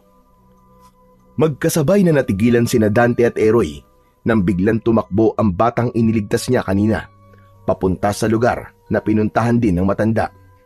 Hindi na nila ito hinabol, sa halip ay naglakad na sila sa kabilang direksyon. Hahakbang na lamang sana si Dante nang biglang nanakit ang kanyang tiyan nang matapat sa kanila ang mag-asawang sina Martina at Estong. Napahawak si Dante sa kanyang tiyan at titig na titig siya sa nakangiting mag-asawa na nakasakay sa ibabaw ng truck. habang nagpapasabog ng mga tinapay. Halos banggaan sila ng mga tao sa pag-aagawan sa mga tinapay na nagkalat sa lupa. May iilan pa nga na nagtutulakan para sila ang mauna sa tinapay. Hindi niya napigilan ang bugso ng kanyang damdamin. Nakalimutan niya ang tungkol sa totoo niyang pakay. Pumunta siya sa unahan ng nakatigil na truck. Huwag niyong iboto yan! Peke ang mayor niyo! Peke siya! Masama ang ugali niya! Hindi siya totoong makakatulong sa inyo! Masama ang ugali! Halimaw! Isang halimaw! Huminto sa pagsigaw ang mga tao nang marinig ang kanyang sinabi. Umagos ang luha sa kanyang mga mata nang dahil sa labis na galit. Nakalimutan niyang hindi siya nakapagpalit ng kasuotan, kaya may mga dugo at dumi pa ng putik ang nakadikit sa kanyang kulay puting damit. Galit na galit siya sa mag-asawa, kaya lang hindi niya alam kung sino sa mga ito ang totoong aswang. Tumalim ang tingin sa kanya ni Aling Martina. Lumapit sa kanya ang mga tauhan nito. Lahat ay natulala nang biglang sampalin si Dante ng mga tauhan ni Aling Martina sa harap ng maraming tao. O ano? Nakita niyo na? Hindi pa man sila nailuluklok sa kapangyarihan, meron na silang lakas ng loob na manakit. Aswang! Mga aswang sila! Akala niya ay nakuha niya ang simpatsya ng mga tao, pero pinagtawanan lang siya ng mga ito. Hindi sila naniwala sa mga sinasabi ng bata at inisip na nasisiraan na siya ng ulo. Hindi niya mapapatunayang totoo ang sinasabi niya dahil araw yun at hindi makikita ng mga ito ang totoong itsura ng mga aswang. Hindi siya makapaniwalang tuluyang nabulag ang mga tao sa magandang nakalatag na plataporma ng mga ito. Itinulak siya sa lupa ng tauhan ni Aling Martina, saka ipinagpatuloy ang pagpapaabante sa sasakyan ng mga ito. Mabilis na lumapit si Eroy sa kanyang kinatatayuan. Galit na galit ito sa ginawa niya. Ano ka ba, Dante? Hindi mo dapat ginawa yun. Dahil sa ginawa mo kanina, mas lalo kang hindi nila patatahimikin. Narito tayo para lagasan sila ng tauhan. Pero dahil nagpadala ka sa bugso ng damdamin mo, sabay-sabay silang aatake sa'yo at mahihirapan tayo doon. Hindi ko napigilan ang sarili ko kapag naaalala ko ang ginawa nila sa lolo ko. Kaano-ano ba ni Lolo Fidel ang mga taong yun? Hindi nakasagot si Dante dahil hindi naman niya alam kung kaano-ano nga ni Lolo Fidel, sina Mang Estong at Aling Martina. Hindi ka nakasagot dahil hindi mo alam. Wala silang obligasyon sa inyo ni Lolo Fidel. Ibang tao sila sa inyo. Kaya bakit magagalit ka sa kanila? Kung hindi kayo tinulungan, ikaw at si Lolo Fidel ang lalabas na masama. Dahil kayo lang ang nanghihingi ng tulong sa kanila. Pagkatapos kayo pa ang galit. Naiintindihan mo ba ang sinasabi ko sa'yo, Dante? Kaya tigilan mo na to, pakiusap lang. Bigla kasing sumakit ang tiyan ko nang makita ko sila. Kaya nasisiguro ko na aswang sila, Eroy. Napaupo na lang si Dante sa lupa nang maintindihan ang sinasabi ni Eroy. May punto nga naman ang kaibigan. Ano bang ikinagagalit niya sa mga ito? Hindi niya namalayang pumapatak na pala ang luha niya sa mga mata. Dante, huwag mong ipakita ang kahinaan mo. Lalaki ka at hindi basta-bastang lalaki, kundi isa kang tagapagligtas ng mga bata, tagapagligtas ng baryo. Kaya lakasan mo ang loob mo. Hindi pa ito ang katapusan. Nagsisimula pa lang tayo sa totoong laban. Inalalayan siya nitong tumayo, saka naglakad papunta sa isang kubo na gawa sa kugon at kawayan. Pumasok sila sa loob ng bahay. Nalaman niyang dito talaga nakatira si Eroy. Kinuha nito ang hawak niyang palakol, saka isinabit sa dingding. Maghihintay tayo sa pagdilim. Siguradong aatake sila sa atin. Nabigo tayo makahuli ng isang aswang dahil sa gulo na ginawa mo kanina. Pero sa ngayon, kailangan mo munang kumain. Dahil baka ang pananakit ng tiyan mo ay hindi na dahil sa aswang. Baka gutom na yan. Kagabi ka pang hindi kumakain, di ba? Wala akong ganang kumain, Eroy. Ang gusto ko ay mahanap kagad ang pinuno ng mga aswang. Isang malalim na buntong hininga ang pinakawalan ni Eroy at umalis ito sa harapan niya. Naiwan siyang nakaupo sa gilid ng lumang katre na gawa sa kawayan habang pinagmamasdan ang kanyang suot na mutya. Hindi niya maipaliwanag ang sakit. Pakiramdam niya, may isang bagay na hindi pa sa kanya sinasabi si Lolo Fidel tungkol sa totoong dahilan nito kung bakit gusto nitong makausap si Mang Estong. Mabilis na lumipas ang oras. Hindi niya namalayan na nakatulog na pala siya. Nagising siya sa boses ni Eroy na mahinang niyuyugyug ang kanyang balikat. Iniharang nito ang hintuturong daliri sa sarili nitong bibig. Humanda ka, Dante. Narinig ko ang pag-iingay ng mga aso sa kapitbahay natin. Natitiyak kung nasa labas na mga aswang hipad. Ikutan natin. Dahan-dahang tumayo si Dante, kasabay ng pag-iinit ng suot niyang mutya. Ang pagguhit ng sakit ng kanyang tiyan, palatandaan yon na malapit nga lang sa kanila ang mga aswang. Sa kusina sila dumaan. Pagkatapos ay marahan nilang sinilip ang harapan ng kubo. Muntik pa silang mapasinghap sa gulat nang makita ang napakaraming aswang na hipad. Sa unahan ay nakatayo ang matandang lalaki na nakita niya kanina. Iniangat nito ang kamay, paturo sa pinto ng kanilang bahay. Hindi sila napapansin ng mga ito habang nagtatago sila sa gilid ng haligi ng kubo. Kausap ng matandang lalaki ang nilalang na pumatay sa kanyang lolo. Biglang naramdaman niya ang matinding galit. Huwag kang papatalo sa galit mo, Dante. Masisira talaga ang plano natin pa nagkataon. Sinasabi ko na nga ba, ang matandang yon ay alagad ng aswang. Hindi kaya ang pinuno ng mga hipad ay si Mang Estong? Paano mo nasabi, Dante? Basta, parang nararamdaman ko, siya ang aswang na pumatay sa lolo ko. Kahit ikamatay ko pa, Eroy. Gagawin ko ang lahat. Basta't mapatay ko lang ang aswang na yon. Magkasabay silang natigilan nang biglang tumingin ang pinuno ng mga aswang sa gawin nila. Nakalimutan nila na nakikita rin ng aswang ang liwanag na nagmumula sa suot niyang kwintas. Mabilis na nag-anyong malaking pusa ang mga kalaban. Umatake ang mga ito pasugod sa kanila. Naiwan na nakatayo ang pinuno ng mga ito. Para bang pinag-aaralan siya ng aswang kung paano siyang makipaglaban sa mga alagad nito. Naunang sumugod ang kulay itim na pusa sa kinaroroonan ni Dante. Parang kusang umangat ang hawak niyang maliit na palakol. Iwinasiwas niya ang kanyang sandata sa ere, pasalubong sa tumalon na pusa. Sinambot yun ng kanyang armas na tumama naman sa leeg ng aswang. Bumagsak ang halimaw sa lupa, sa paanan mismo ng pinuno ng mga ito. Umangil ito ng malakas na parang pusang galit. Walang hiya ka, Eroy. Pagsisisihan mo na ibinigay mo sa sugo ang mutya ng mamag. Patutunayan kong walang makakatalong bata sa aking kapangyarihan. Nagkakamali ka. Totoong propesiya tungkol sa kanya. Siya ang uubos sa mga lahi nyo. Saan nyo dinadala mga batang kinukuha nyo? Ang mga batang nadadamay dahil sa paghahanap nyo sa sugo. Wala na. Wala na ang mga batang yon. Kinain na sila ng mga tao. Ano? Anong ibig mo sabihin?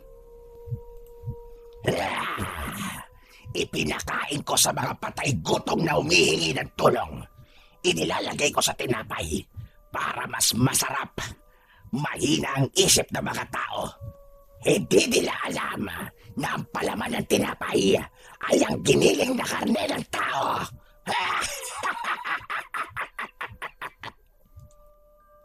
Matagal na hindi nakapagsalita si Dante. Bago pa niya naalala ang tinapay na nakikita niyang pinag-aagawan ng mga tao kanina.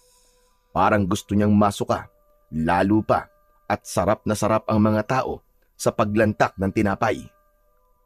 Kung ganon, ipinakain mo sa mga tao nagiging biktima nyo? Hayop ka! Wala kayong kasing sama! Dugo at laman loob lang ang kailangan namin. Para malinis ang ebidensya, ginawa namin silang tinapay de bola. Masarap ba? Nakatikim ka rin ba? Mga walang hiya kayo! Hindi nga kayo tao! Mga demonyo! Dante, huwag kang lumapit sa kanila! Hindi pinansin ni Dante ang sinabi ni Eroy. Sa halip, itinaas niya ang kanyang palakol at sinugod niya ang mga aswang kasama ang pinuno ng mga ito.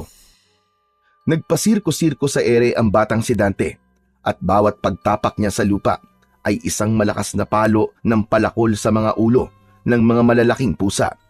Kahit na anong gawing pag-atake ng mga aswang kay Dante ay mabilis niya yung naiiwasan. Habang abala siya sa pakikipaglaban, hindi naman napansin ni Dante ang mabilis na pag-atake ng kalmot ng pinuno ng mga aswang sa kanyang braso. Bumulwak ang dugo mula sa kanyang sugat. Pasadsad siyang bumagsak sa lupa. Dante, tumayo ka! Lumayo ka sa kanila! Mas lalong nagulat si Dante nang biglang pumatak ang ulan. Nawala ang liwanag sa kanyang mutya at bigla siyang nanghina.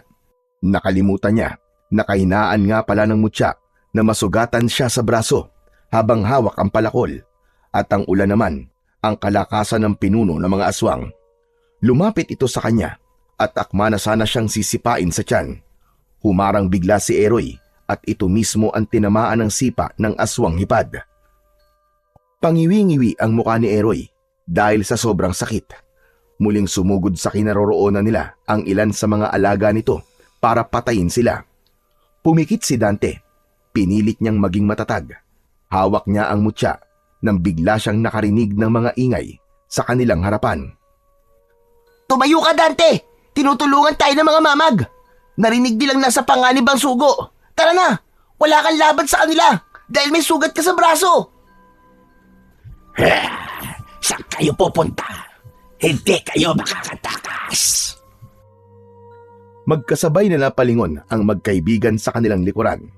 Tangkanang hahablutin ng aswang ang suot na damit ni Dante, pero nilukso na ito sa katawan ng 4 na mamag. Nagtamo ito ng malalalim na sugat sa katawan at muka. Umalingaw-ngaw ang nakakatakot nitong sigaw na parang asong nasasaktan.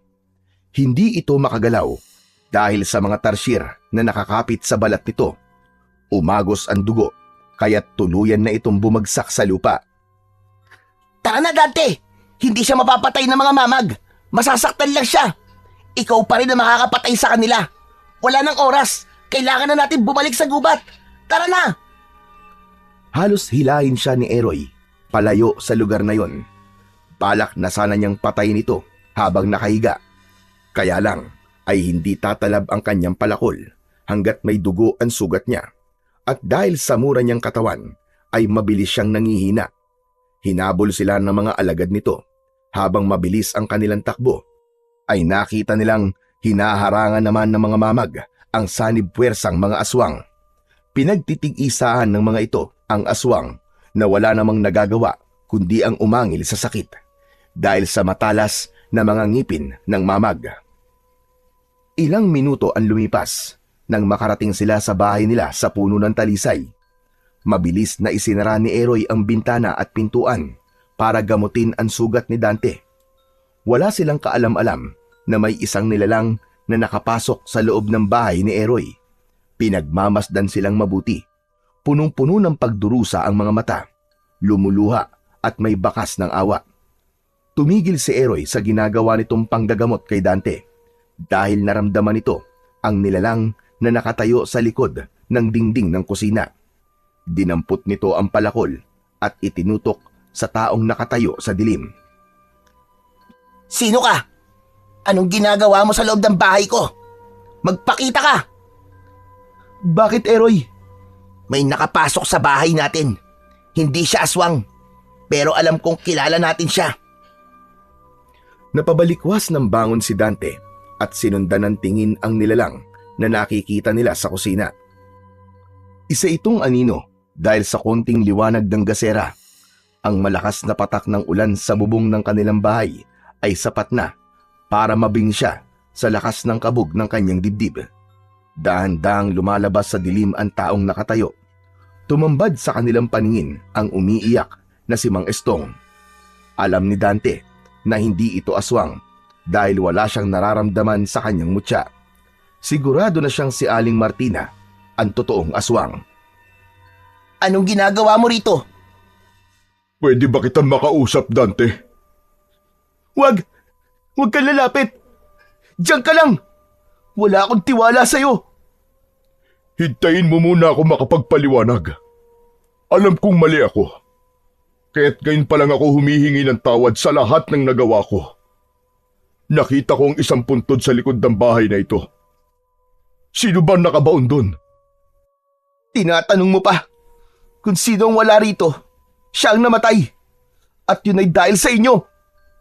Pero alam ko naman na hindi kami dapat magalit sa inyo dahil wala kaming kaugnayan sa inyo. Kaya ang pagiging masama mong tao, walang karapatan para makipag-usap sa akin. Makakaalis na kayo. Sapat nang malaman kong hindi kayo ang aswang, kundi si Aling Martina na asawa nyo. Kaya nga ako na parito, para iligtas ka. Ano? Iligtas ako? Kaano-ano ba kita para iligtas mo ko? Hindi ko kailangan ng tulong nyo. Umalis na kayo bago pa kita patayin. Patawarin mo ako, Dante. Hindi kita mapapatawad. Kayo ng asawa mo. Pinatay ng asawa mo ang lolo ko. Kaya kung hindi pa kayo aalis sa harapan ko, baka hindi ko na mapigilan ang sarili ko at mapatay ko kayo. Magsasalita pa sana si Dante nang biglang napahagulgol ng iyak si Mang Estong. Napasalampak ito ng upo sa sahig. Pagkatapos ay tumayo. Patakbo sa libingan ni Lolo Fidel. Halos madapa pa ito papunta sa likod ng bahay. Ibang-iba ang itsura nito sa matikas na anyo ni Mang Estong nang una niya itong makita. Ngayon ay napansin niya ang bakas ng pagdurusa at pagsisisi dito. Para bang may mas malalim pang dahilan kung bakit ito biglang nagpakita sa kanila. Hinabol nila ito at kahit umuulan ay pagapang itong napayakap sa nakatambak na lupa sa puntod ng matanda. Tay! Tay, patawarin niyo ako.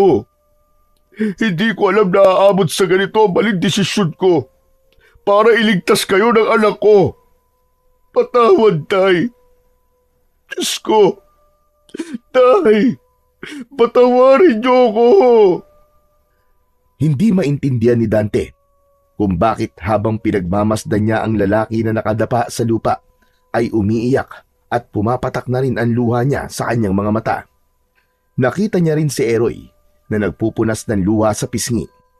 Alam na niya kung bakit gano'n na lamang ang kagustuhan ni Lolo Fidel na makausap si Mang Estong. Ginawa ko lang po, Tay. Ang inaakala kong tama na mas makakabuti sa inyo ng mga anak ko. Kaya ako sinamahan si Martina. Gusto niyang manalo ko sa pagiging mayor para malaya na siya sa mga pinagagagawa niya. Akala ko mailalayo ko ang aking anak sa panganib. Binantayan ko siya, Tay. Hindi ko alam na papatayin ka niya. Diyos ko, kasalanan ko ang lahat. Ako ang pinakamasamang anak at ama. Patawad ni Tay. Tumalim ang tingin ni Dante kay Mang Estong.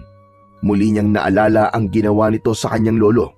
Kung kinausap lamang nito si Lolo Fidel, baka buhay pa ang kanyang lolo hanggang ngayon. Kahit hindi ko po masyadong naiintindihan ang mga nangyayari, alam ko pong kaya ka pinuntahan ni Lolo ay hindi yung tungkol sa bahay, kundi gumawa siya ng paraan para makausap kayo. Pero sana, sinabi niyo sa kanya ang plano niyo. Nang sa ganun, mas maaga ko nalaman na kayo pala ang ama ko. Huli na para sa pagsisisi niyo. Wala na ang lolo ko, wala na siya. Patay na siya. At hindi niya na kayo maririnig. Hindi kita mapapatawad hanggang sa huli. Kayo pa rin ang iniisip ni Lolo. Nagkamali ako, anak. Hindi ko alam na aabot sa ganito ang lahat. Huwag mo akong tawaging anak. Wala kang karapatang maging ama ko. Patawarin mo ko. Bakit kita patatawarin? Ilang beses ko kayong ipinagtaboyan para hindi mahalata ni Martina na kilala ko kayo. Alam ko tungkol sa pagiging sugo mo. Ikaw lamang ang inaalala ko, anak. Kaya nga nakikiusap ako kay Eroy na bantayan kayong dalawa ng lolo mo. Napabilis ang pagsulyap ni Dante sa nakatayong si Eroy. Nakakunot ang kanyang noo na hindi makapaniwala sa narinig mula sa kanyang ama. Anak ko si Eroy, sa engkantadang si Laila. At ikaw, kapatid ka niya. Iisa ang ina niyo. Inilayo kita sa mga aswang dahil ikaw ang nakalagay sa propesiya na nakatakdang uubos sa lahi ng mga aswang. Si tatay ang babaylan na may alam sa propesiya. Anong ibig sabihin nito? Pasensya na. Kasama ako sa plano ni tatay para protektahan ka. Kaya ibinigay ko sa iyo ang palakol dahil ikaw talaga ang totoong nagmamay-ari niyan. Kaya mo nagawang makita ang totoong itsura ng bahay natin nang tumingin ka sa tubig dahil ikaw lang ang nagtataglay ng kakaibang kakayahan ng isang pagiging kalahating engkanto. Napaatras ng hakbang si Dante. Hindi siya makapaniwala sa mga natuklasan niya. Pailing-iling siya sa kanyang mga narinig. Hindi. Hindi totoo yan. Nagsisinungaling lang kayo. Totoo, Dante. Ginawa ko ang lahat para hindi kayo mapahamak. Ikinulong ako ni Martina sa aming silid para patayin kayo. Malakas na kalaban ang pinuno ng mga hipad at natakot akong baka mapahamak ka. Kung hindi ako lalapit sa kanya para bantayan ang lahat ng mga ikinikilos niya. Kaya lang, nabigo ako. Namatay si tatay dahil sa kapabayaan ko. Hindi ko kayo matatanggap, lalo ka na, Eroy. Pinagkatiwalaan kita. Mga manloloko kayo. Mga sinungaling kayo. Mabilis na tumakbo si Dante papalayo sa lugar na yon. Pakiramdam niya ay sasabog ang kanyang dibdib dahil sa labis na galit. Maigpit niyang hinawakan ang palakol. Bawat madadaanan niyang halaman ay hinahampas niya ng kanyang sandata. Malamig din ang hangin na humahampas sa buo niyang katawan dahil sa patak ng ulan. Ilang sandali pa ay tumila na ang ulan at napalitan ng maingay na huni ng mga kuliglig. Napaupo sa ugat ng puno si Dante habang umiiyak. Panay ang tawag niya sa pangalan ng matanda. Bigla ang pagguwit ng sakit ng kanyang sikmura. Napatayo siya sa kinauupuang ugat ng puno. Saka iginala ang kanyang paningin sa paligid. Bigla siyang nakarinig ng may garalgal na boses ng isang halimaw.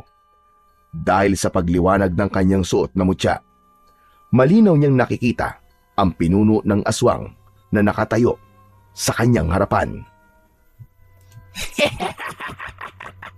Sinasabi ko na nga ba't hindi pa rin ako binibigo ng gabay ko? Wala ka ng kawala ngayon. Nakikita mo ba ang ginawa ng mga gabay na mamag sa katawan ko? Nga, lintik lang ang walang ganti. Hindi ang katulad mo ang papatay sa akin. Ito ang dahilan kung bakit mas lalo kong natatakam sa dugo mo. Napaatras si Dante. Kahit nagamot na ang sugat niya sa braso, mahirap pa rin na magtiwala sa kakayahan ng suot niyang mutya. Akala niyo bang mag-ama ay mahina ang isip ko? Na hindi ko mahahalatang puro pagpapanggap lang ang ipinapakita niya sa akin? Na hindi totoo ang kanyang pagmamahal? Tama ka. Talagang walang magmamahal sa katulad nyo, Aling Martina. Hindi porket aswang kayo ay gagampanan na ninyo ang pagiging masama ninyo. Dapat gumawa kayo ng paraan para hindi kayo mas lalong ituring na masamang nilalang. Kaya siguro hindi kayo binigyan ng anak dahil masama kayo o galing demonyo. Wala ako sa simbahan at hindi ka pare para tumanggap ng sermon mula sa isang batang paslit na walang kwenta. Kaya ano pang hinihintay mo? Simulan na natin ang laban. Pasugod na sana si Aling Martina nang biglang dumating naman si Eroy at Mang Estong kasama ang mga mamag. Ang mga alagad ng babae ay nagsimula na rin na pumalibot sa kanila. Walang hiya ka, Martina! Pinatay mo ang ama ko! Magbabayad ka! Papatayin din kitang demonyo ka! Kulang pang kabayaran ng pagkamatay niya sa panloloko mo sa akin. Isasama kita sa pagkamatay ng mga anak mo. Sa sobrang lakas ng sigaw ni Aling Martina, nabulabog ang mga ibong natutulog sa sanga ng mga punong kahoy. Unti-unting nagbago ang itsura nito. Bigla itong nagsapusa. Humaba ang pangil nito at tumutulo ang malapot nitong laway na may kahalong dugo. Nakangisi itong nakatingin sa nakatayong si Dante na nagpalitaw pa sa malalagari nitong mga ngipin. Inihanda naman ni Dante ang kanyang sarili sa pagsugod sa mga kalaban. Tumalon si Aling Martina para atakihin siya ng kagat nito, pero sinalubong niya ito ng hampas ng palakol sa dibdib. At dahil mahina ang kanyang katawan, dahil sa dati niyang sugat sa braso, ay mahina ang pagtama nun sa dibdib ng aswang. Kaya naman, nakaganti ito ng kagat sa kanyang balikat. Bumaon ang pangil nito sa kanyang laman at bumulwak ang sariwang dugo sa kanyang sugat. Nakita yon ng kanyang ama at bakas sa mukha nito ang matinding pag-aalala. Anak! Mabilis na tumakbo papalapit sa kanilang kinaroroonan si Mang Estong. Niwala itong dalang armas, kundi ang kamaulang nito na malakas na isinuntok sa muka ni Aling Martina. Bumagsak ang pinuno ng mga aswang sa damuhan, kaya't naitayo siya ng kanyang ama. Nanginginig ang kamay nito na nakaalalay sa kanya. Habang si Eroy naman ay abala sa pakikipaglaban sa mga alagad ni Aling Martina, bumagsak sa damuhan ang mga kalaban ng kanyang kapatid. Pinilit nitong makalapit sa kanya para tulungan siya. Kaya lang, maging ito ay nakagat na rin ng mga aswang na hipad. Naramdaman ni Dante ang mainit na likidong umaagos sa kanyang balikat. Bumagsak siya sa damuhan at mahigpit niyang hinawakan ang kanyang mutya. Kung mahina ang kanyang palakol dahil sa sugat niya sa braso, magagawa naman niyang gamitin ng mutya laban sa aswang sa tulong ng mga mamag. Nakaupo siya sa lupa nang simulan niyang ipikit ng mariin ang kanyang mga mata. Lumiwanag ng husto ang kanyang mata, pati na ang kanyang palakol. Dante, tumayo ka! Papalapit na sila! Hindi na napigilan pa ni Mang Estong at Eroy ang pagsugod ng mga aswang sa kinaroroonan ni Dante. Pero para lamang itong itinapon sa kakahuyan dahil sa malakas na epekto ng mutya sa katawan ng mga aswang. Bumagsak ang mga hipad sa damuhan habang umaangil na parang asong nasasaktan. Biglang gumalaw ang mga dahon sa kagubatan dahil sa pagsugod ng mas dumaraming mga mamag. Inatake ng mga gabay ni Dante ang katawan ng mga nakahandusay na alagad ni Aling Martina. Pinagtig-isahan ng mga mamag ang mga halimaw hanggang sa tuluyan nilang mapatay ang mga aswang na hipad. Nakita ni Dante ang pagtayo ni Aling Martina para sana umatake sa kanya. Sinalubong naman niya ito ng ubod lakas na pagpalo ng palakol na tumama sa katawan nito. Bumagsak ito ng pasadsad sa lupa at mabilis niya itong nilapitan, saka muling hinaribas ng palakol sa leeg. Binitiwan niya ang kanyang sandata at hinayaan niyang nakabaon yun sa leeg ng aswang. Tama na! Tama na, anak! Tama na! Hindi na siya makakaligtas dahil sa tama niya sa leeg. Hindi maghihilom ang sugat niya kapag nanggaling yon sa talim ng iyong sandata.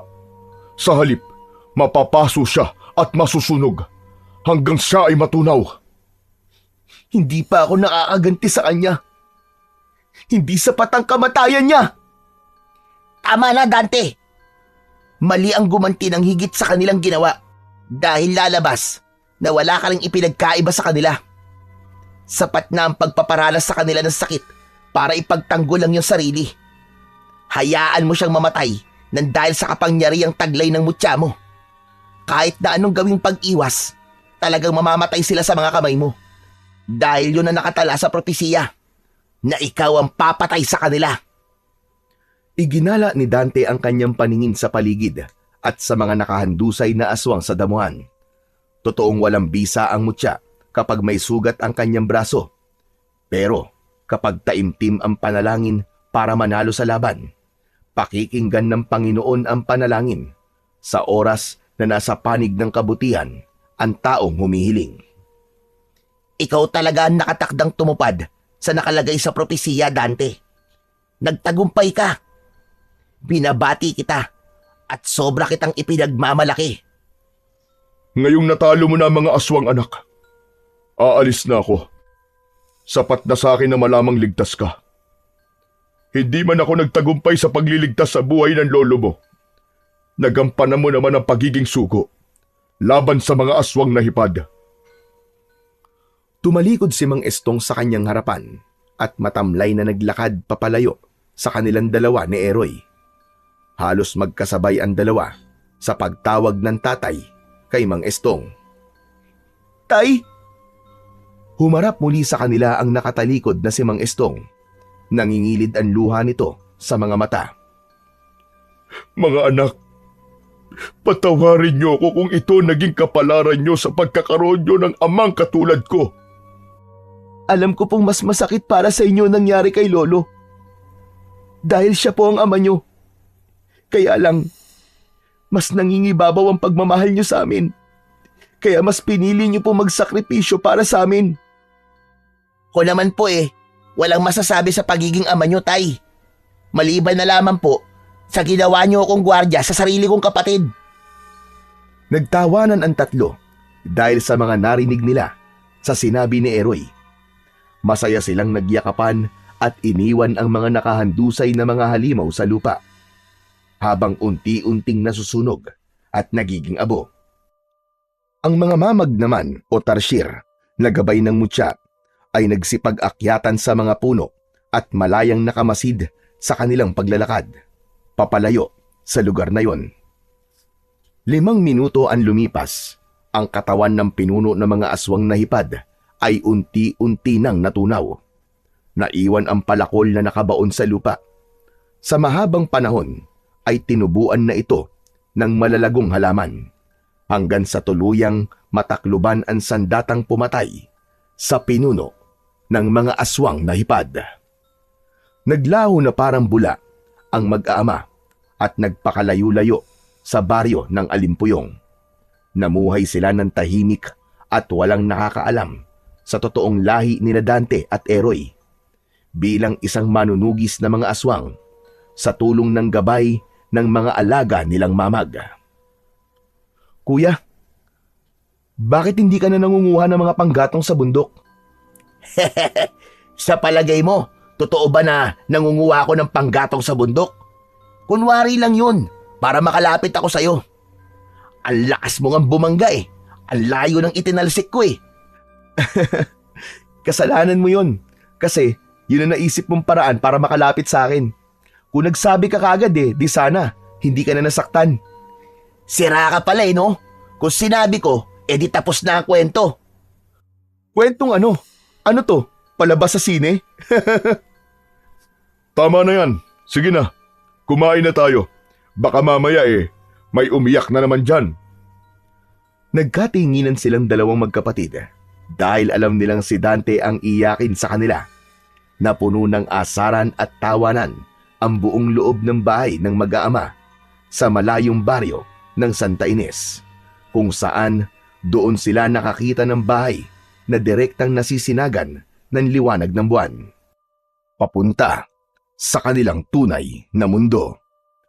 Nabuhay sila ng payapa at masaya, ngunit hindi sila nagpakampante at nanatili silang alerto at nakabantay sa posibleng pag-atake ng mga aswang sa kanila at iba pang masasamang elemento, dahil naniniwala sila na hindi tatahimik ang kampon ng kadiliman hanggang nabubuhay ang sugo na may hawak ng mutya ng tarsier at ang makapangyarihang palakol na hahadlang sa masasamang plano nila.